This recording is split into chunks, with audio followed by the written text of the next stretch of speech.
Welcome everyone to our Packers News Thursday live chat alongside Ryan Wood. I am Olivia Reiner. The Packers hit the field today. They are just a few days away from their road trip down to Detroit, over to Detroit, whatever direction Detroit is, to take on the Lions for the second time this season. We will get into today's practice, let you know who returned to practice, a very familiar face. Plus, we'll also take a look at the Packers defense and how they match up against this offense this upcoming weekend. Before we get into that, as always, you can be a part of our conversation. If you're over on Facebook, Periscope, or YouTube, leave us a question down in the chat. We want to know what's on your mind. We'll get to some of your thoughts toward the end of our conversation today. The Packers welcome back running back A.J. Dillons to practice today after he spent nearly 5 weeks on COVID-19 reserve.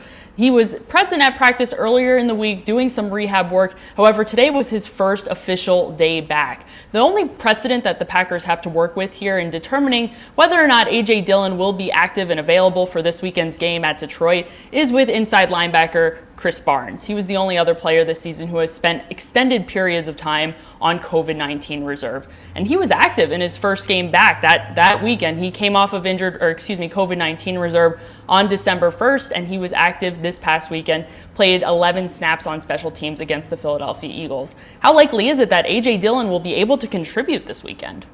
Well, they're not going to need him to really do much, so I think it's less likely than Chris Barnes. Not out of the realm of possibility, but what was really interesting to me, and obviously 2020 being the way it is, any other year we'd be able to go in when someone misses an extended period of time, go into the locker room, talk to them about it, kind of get a better idea of what they went through. Can't do that this year with the virtual reality, but that's why you have social media. And what really stood out to me, Olivia, was A.J. Dillon kind of peeling back the curtain a little bit on his Twitter account and saying that he's the poster boy for COVID-19 is no joke.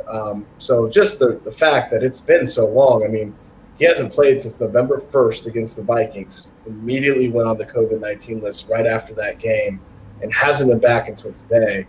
We're talking 5-6 weeks. That's a very long amount of time to be dealing with this. I think it's a fair question to wonder how much work he'll have to do to get back into football shape with what he's been through. It's good to see him back out there and healthy enough to even be practicing at this point. Best wishes to A.J. Dillon. Let's continue on our conversation about players who have been up and down all season, namely safety Raven Green. He was placed on injured reserve yesterday with a shoulder injury. His versatility was very important to the Packers, and this is a huge loss for this defense. Green was able to line up in the box and stop the run. He was also able to line up in the slot and cover tight ends and wide receivers. He was playing about 43% of the defensive snaps this season, quite a bit. The depth at safety behind Raven Green looks like safeties Will Redmond, rookie Vernon Scott, and recent practice squad active roster signing Henry Black. Who is most likely to take Raven Green's snaps now that he's on injured reserve? Probably Will Redmond. He's a guy that's been around, and he's he obviously is more of a special teamer than contributing on defense, but this could be an opportunity now for him to kind of elevate to a defensive role as kind of a third safety. But it's going to be very interesting because Mike Pettin said today that role might go away. They might not have anyone that can step in and do what Raven Green did. It's very rare, even still, to be able to find a safety that can drop down to the box and be a linebacker and really function that way. And that's what Raven Green did very well. So there's no question that in terms of that role, they're going to miss that, and it very well it could go away until he's able to return. One option that defensive coordinator Mike Pettin has to address the run is to use more of a true nickel package on defense, which would include having two inside linebackers on the field, which Pettin doesn't always do. Sometimes he'll use his hybrid safety in there alongside someone like Christian Kirksey. That other inside linebacker would be Kamal Martin, who hasn't played a ton of snaps this season. He's only played about 17% of the defensive snaps after he spent some time on injured reserve to start the season and then missed a game on COVID-19 reserve as a high-risk close contact. How likely is it that Pettin plays Martin a little bit more going forward these last 4 games? Yeah, I think that could very well be the direction they head without Raven Green especially. Kamal Martin, he's got the athleticism on the second level that the Packers have really wanted and needed for a long time there. And if you can get an athletic, true linebacker, it helps your run defense so much to be able to go with 2 inside linebackers on the field instead of 3 safeties. It bulks up your front. And, athleticism is very important. Speed wins in this game. There's no question about that. But having that size is also very important against the ground game. So, I certainly would think that Kamal Martin's going to see his playing time increase over the last 4 games.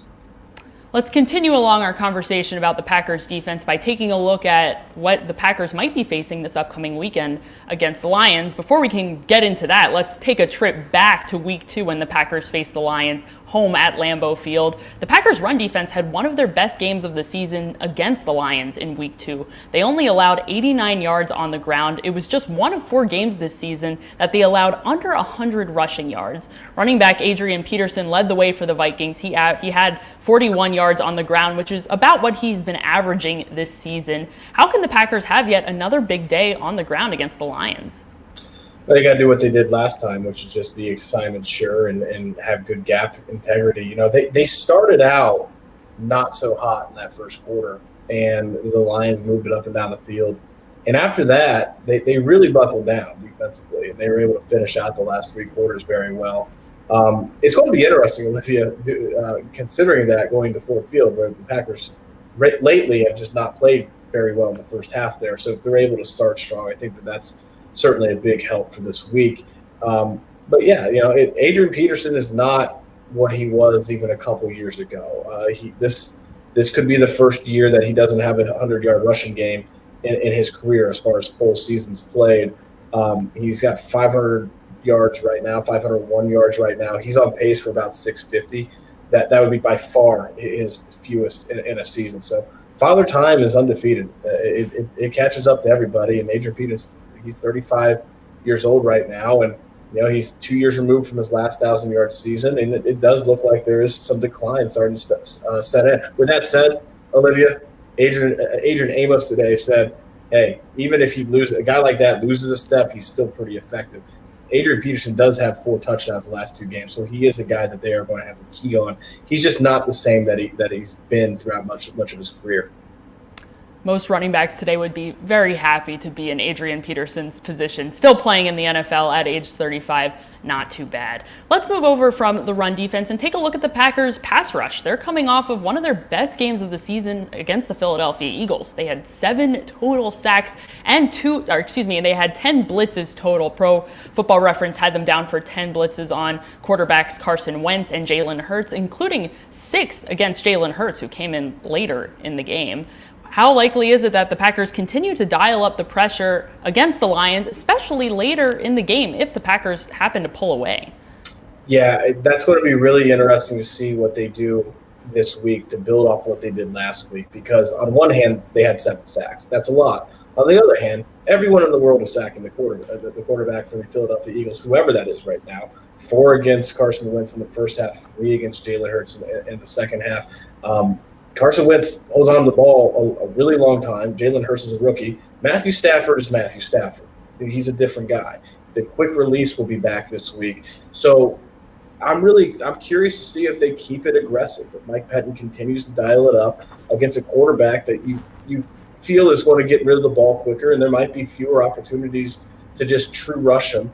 It's going to be really interesting to see what he does. But I think that the bedrock of this defense is that pass rush. It generates everything, the big plays, the takeaways, the third down stops. Everything branches out from that pass rush. So it is something that they need to continue to build upon through the final quarter of the season. Let's head over to Facebook, Periscope, and YouTube for some of your questions. Thank you all so much for joining us. It is lovely to see you on this Thursday night, getting ready for some Thursday night football, possibly. A little pregame show. Let's start with Brian. Brian asks, is wide receiver Tavon Austin getting on the field this week? Austin has experience doing kind of something similar to what running back Tyler Ervin did before he went on injured reserve, most recently with an ankle injury. Ervin had been dealing with lots of injuries throughout the season, including a ribs injury, a wrist injury, and now, thankfully, Brian Gutekunst had the foresight to go out and find someone like Ervin before Ervin ended up on injured reserve. and have him as a possibility, as some insurance down the stretch. Now that Austin is here, he is ready to go. How likely is it that Packers fans get to see Austin either being used in the offense or on special teams? I think as a return specialist for sure this week, with Tyler Ervin on IR, I don't think there's any question that Tavon Austin is going to be the returner. We can be surprised, been surprised before. Surprises happen every week, but I would think Tavon Austin is a return specialist. It reminds me, Olivia, of Tyler Ervin coming in last year, almost identical time, beginning of December, and his first immediate impact was as a returner. And overnight, he bolstered that return unit that was really, really, really, really, really bad. And then it wasn't really until the playoffs that you started to see a package for him. And Matt LaFleur did have a small package in the playoffs and was creative with him and really built on that for this season. I don't know that Tavon Austin is going to take quite that long because he has played in Matt LaFleur's offense before. I mean, it was Sean McVay's offense with the Rams in 2017, but Matt LaFleur was the offensive coordinator, so there's some familiarity there. With that said, it's probably going to take a couple weeks, and it's probably not going to be an overnight contribution to the offense. And if they're able to get some plays from Tavon Austin in the playoffs, I think they'd be very glad with that.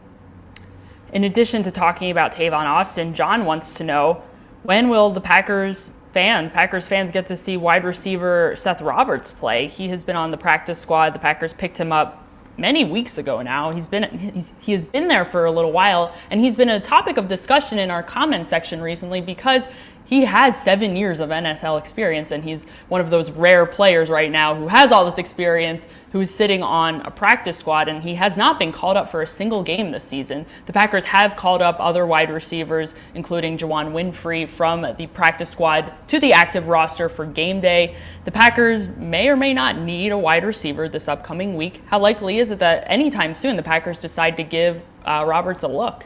It's very possible that they never do. I remember Ryan Grant coming in last year as a veteran that had a lot more experience than other receivers on this roster, and he never played. And it wouldn't be surprising at all if Seth Roberts never plays despite his experience. The reality is that this has been a much deeper receiving core than it was a year ago. And now that's not saying anything at all because a year ago it was a historically low bar that the depth of this team in the passing game set. They only had one 500-yard receiver, first time in the history of the Packers for a 16-game season that they had only one, didn't have multiple 500-yard receivers. You already got Marquez Valdez-Scantling on 500 yards now. Robert Tunyon's at 497. The Packers are 3 yards away from being the only team in the NFL with a 1,000-yard receiver and 3 500-yard receivers. So the depth is a much different landscape. That's not even talking about Allen Lazard. It's not talking about Aaron Jones as a receiver out of the backfield, one of the better receiving running backs in the league. So they're not hurting near as much for the depth as they were last year. And last year, Ryan Grant still didn't get on the field. So it wouldn't surprise me at all if Seth Roberts just stays on the practice squad. Thanks so much, John, for your question. Let's take a question from our friend Jordan over on Facebook. Jordan wants to know, why has there been such a huge drop-off after last season with pressure on the quarterback? This topic is exactly why outside linebackers Zadarius Smith, defensive lineman Kenny Clark, and outside linebacker Preston Smith all individually had discussions with defensive coordinator Mike Pettin about not being completely satisfied with the pass rush this season. Why has there been a drop-off from last season? It's a good question. I don't know if they know, or they would have fixed it by now. I think it's improved in recent weeks. You know, Mike Smith, the outside linebackers coach, said that he thinks, especially with Preston Smith, that Preston Smith has really turned his season around and started to be more productive going back to the San Francisco game where he hit Nick Mullins, forced the interception. Since then, he's got 2 sacks. And those don't include hitting Jalen Hurts' arm and affecting the throw that Darnell Savage Jr. picked off Sunday. So he has made more plays in recent weeks. Another thing Mike Smith said is that they have kind of simplified the rushes. And they still have to have some wrinkles, and there's some stunts and those things. You can't just have straight rush all the time. But they have simplified it going back to the last few weeks. So they're getting more. You know, early in the season it was a real problem, and I don't know that it's a real problem now. That said, where we're at in this point in time, we're seeing a defense that just came off 7 sacks against the worst offensive line in the NFL. So we'll see if they can continue that, obviously, in Detroit.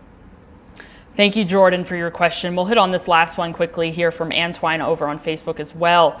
Antoine wants to know, with center Corey Linsley having a history of injuries, what are the chances of him being signed back? Linsley becomes a free agent, in 2021. This is Linsley's first major injury since the 2016 season. So the past 3 seasons he has started and played in all 16 games. This season he is on injured reserve now with a knee injury, and he's expected to be there until around the end of the season. There's a chance that he might come back and play in the regular season. How might this injury impact his negotiations to stay with the Packers in 2021?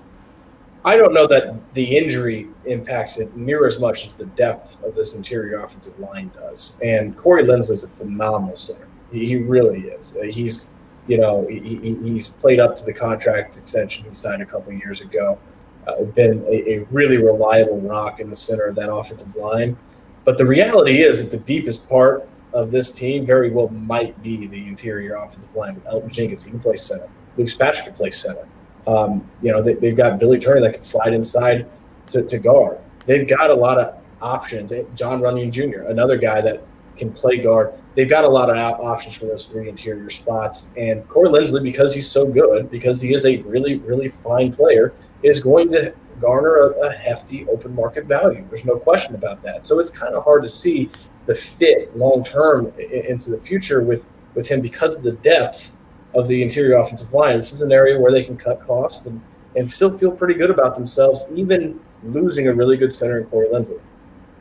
Thanks so much, Antoine, for your question, and thank you all so much for joining us tonight. It was lovely to chat with you. We will be back tomorrow to continue to preview this weekend's game against the Lions, so make sure you come back. We will talk to you all very soon. For Ryan Wood, I'm Olivia Reiner. Have a great night.